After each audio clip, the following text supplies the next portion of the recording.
মোহাম্মদ কাসিম বলেন ৩ জানুয়ারি ২০২০।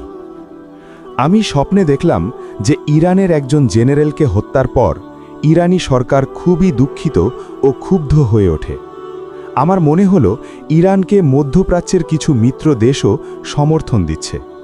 যেহেতু তাদের মুখাবয়ব মধ্যপ্রাচ্যের মানুষের মতো ছিল, তাই এরা সবাই একসাথে প্রতিশোধ নেওয়ার শপথ করল।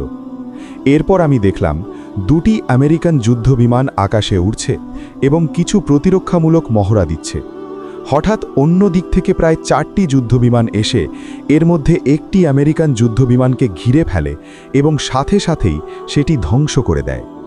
আমি খুব কাছ থেকেই এই দৃশ্য প্রত্যক্ষ করছিলাম।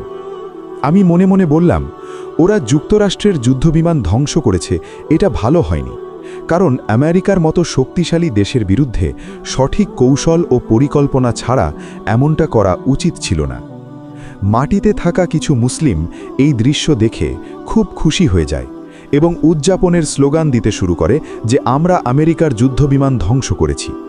এরপর তারা দ্বিতীয় আমেরিকান যুদ্ধবিমানটিও গুলি করে ফেলে দেয় এবং আবারও মানুষ আনন্দে মেতে ওঠে। তাদের পাইলটরাও আনন্দিত হয়ে বলে, আমরা এমন এক পর্যায়ে পৌঁছেছি যেখানে আমেরিকার কাছ থেকে প্রতিশোধ নিতে পেরেছি।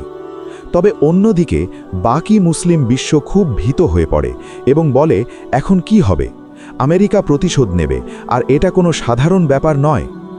এরপর আমি নিজেকে মধ্যপ্রাচ্যে পেলাম, যেখানে আমি পরিস্থিতি পর্যবেক্ষণ করছিলাম এবং মানুষের বাড়িঘর দেখছিলাম।